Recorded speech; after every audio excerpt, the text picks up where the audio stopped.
Representative from House District number 100 will no longer be admitted to this floor, House anteroom, or House gallery. The representative has the option to continue to participate remotely by voting only in floor proceedings via the process currently in place for the duration of the session until the 68th legislature adjourns sine die. Mr. Speaker. Last week, I spoke on the governor's amendments to Senate Bill 99, which banned gender-affirming care. This was a bill that was one of many targeting the LGBTQ community in Montana. Pattern of unwillingness to listen. And I rose up in defense of my community that day, speaking to harms that these bills bring and that I have firsthand experience knowing about. So when I rose up and said, "There is blood on your hands," I was not being hyperbolic.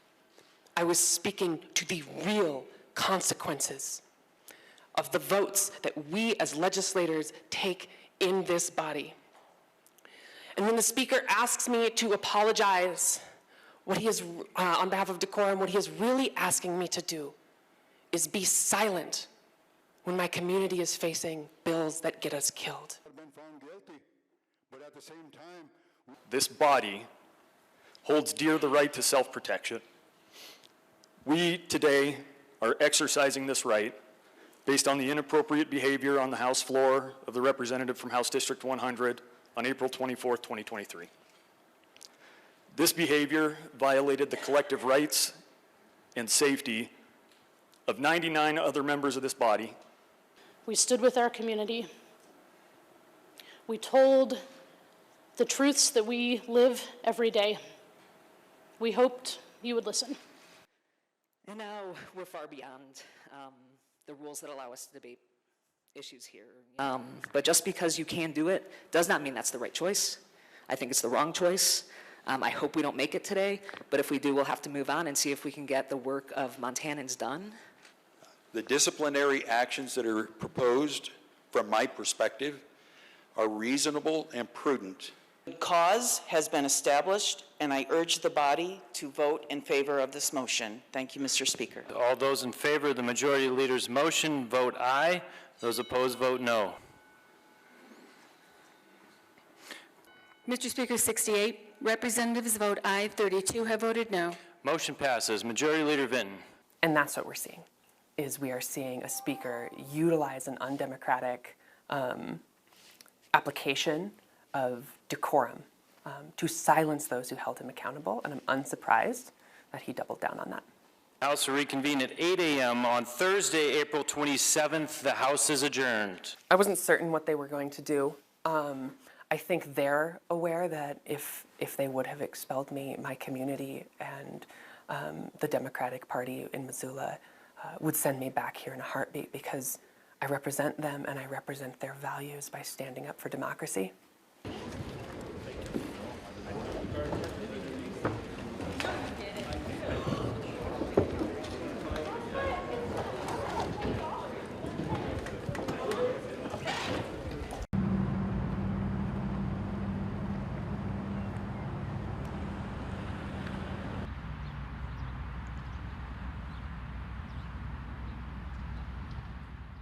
Missoula's, it's a great place to live. It's blue, it's green, it's beautiful.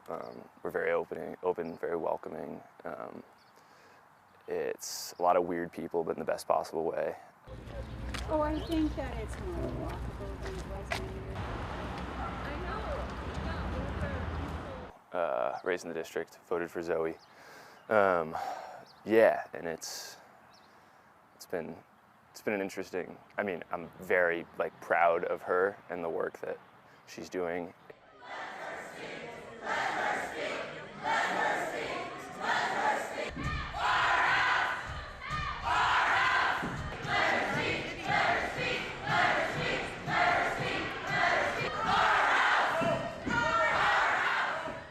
So the bill she was silenced on was Senate Bill 458, which defines male and female and writes us out of Montana Code. And now it's headed to the governor's office to be signed and put into law.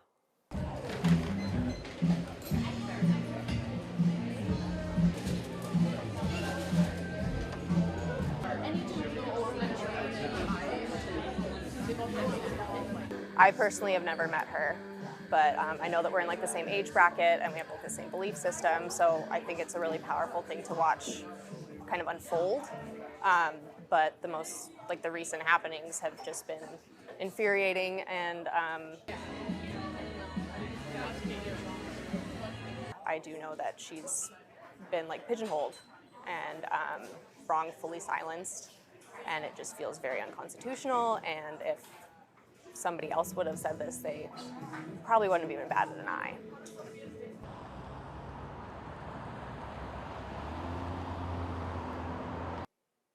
I vacillate between hopelessness and between rage, because it's like I feel like we're fighting this huge monster and it's wearing us down, and the other part of me says, well, then you rise up and you keep fighting. You know, these are your lives that you're fighting for.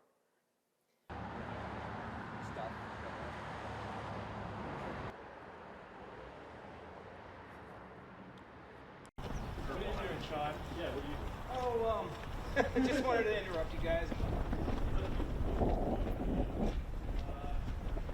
If you're not going to operate within the House rules like all other 99 do that, that is up to Representative Zephyr to remedy that and come back and play within the rules that everybody has agreed on, voted on, and has been following except for Representative Zephyr.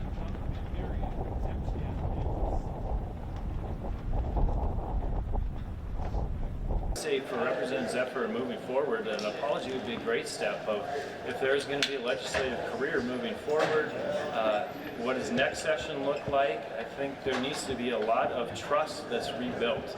A lot.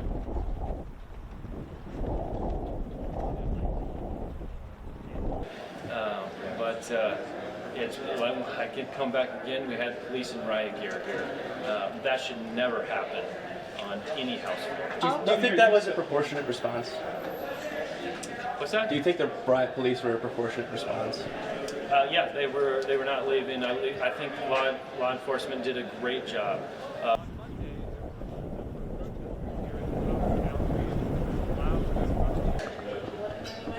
So I don't know that we have an appeal option. I think we need to regroup as a caucus. This obviously impacts more than 100 people in this building. It impacts 11,000 people in Missoula who will not have a representative that's able to freely debate on the floor. To us, that's unacceptable, and we have to decide what to do.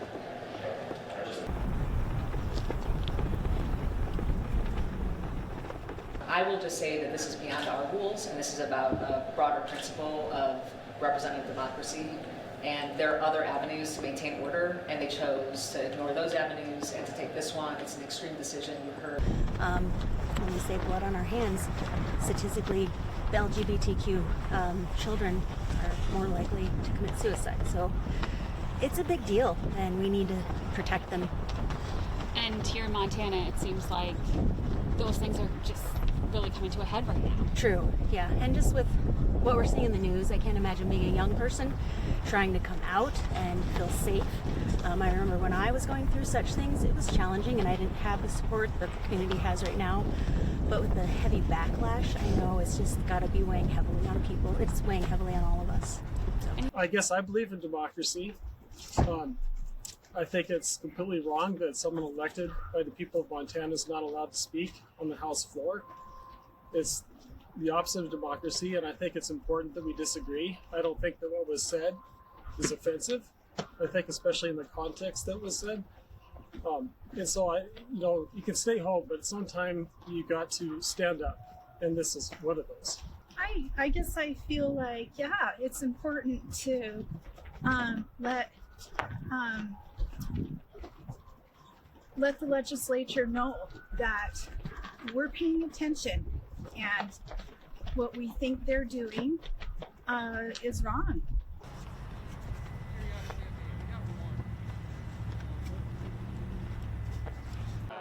Indivisible, with liberty and justice for all.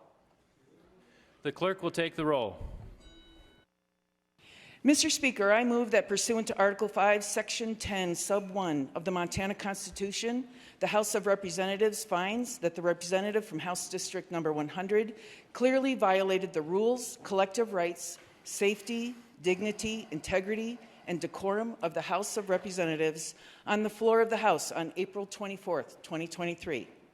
Based upon this finding, the representative shall be disciplined, and the terms of this discipline are as follows. The representative from House District Number 100 will no longer be admitted to this floor, House anteroom, or House gallery. The representative has the option to continue to participate remotely by voting only in floor proceedings via the process currently in place for the duration of the session until the 68th legislature adjourns sine die. Mr. Speaker. Representative Zephyr, would you like 5 minutes to make remarks? Thank you, Mr. Speaker. It is my honor today, as with every day in this body, to rise on behalf of my constituents in House District 100 from Missoula, Montana, who elected me to be their representative in the People's House. Today, I rise in defense of those constituents, of my community, and of democracy itself. And when the Speaker asks me to apologize, what he is, on behalf of decorum, what he is really asking me to do is be silent when my community is facing bills that get us killed. He is asking me to be complicit in this legislature's eradication of our community, and I refuse to do so, and I will always refuse to do so. Representative Windy Boy. Thank you, Mr. Speaker. I'm going to speak. Clerk, record the vote. Mr. Speaker, 68. Representatives vote aye, 32 have voted no. Motion passes. Majority Leader Vinton. Here, I'm overwhelmed with emotion at seeing so many people out in support. I want to start by saying that it was and has been and continues to be the honor of a lifetime to get to represent Missoula and House District 100.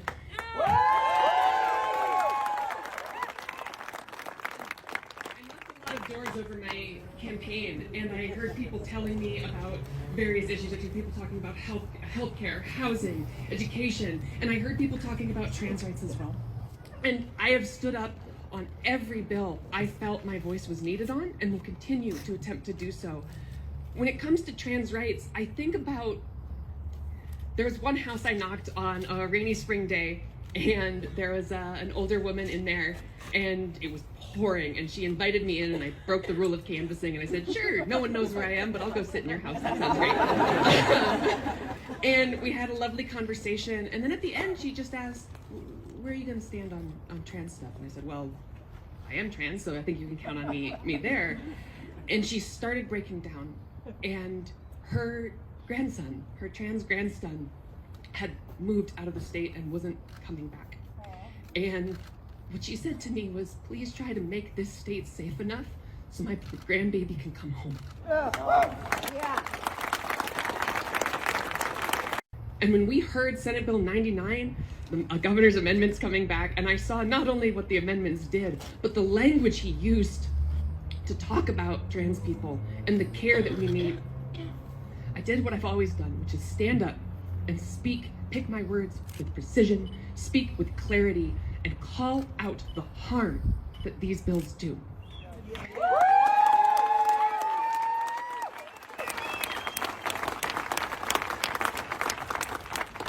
We know what we're seeing in response is inherently undemocratic.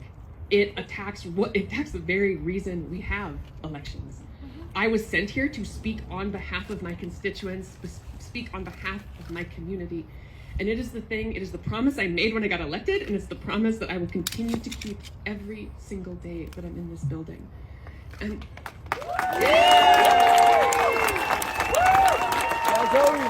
they've picked me in this moment because I said a thing that got through their shield for a second. But what we are really seeing here, both in this moment, historically in this building, and across the country as well, is when groups, marginalized groups, are attacked by legislation.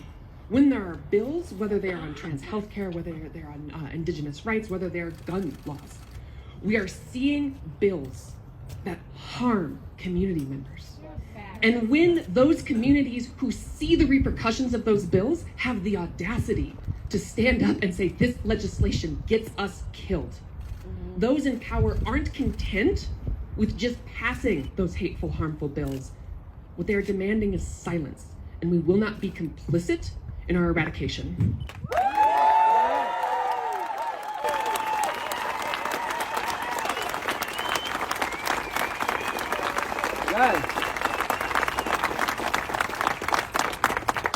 Our job is in this moment to stand and demand that democracy works. But going forward, our work is to continue to lay that foundation and protect democracy. That means showing up for elections. That means supporting wonderful people like Gwen. And it means, you know, Howell and I are lucky to be in this room that has not had trans voices in it in the past. But there are places that trans people aren't able to get to. And some of those are big places and some of those are your dinner tables. So make sure you are fighting for us in those rooms, and make sure you are fighting for democracy and everyone who has faced attacks like this here and across the country. Thank you so much for being here. I love you all.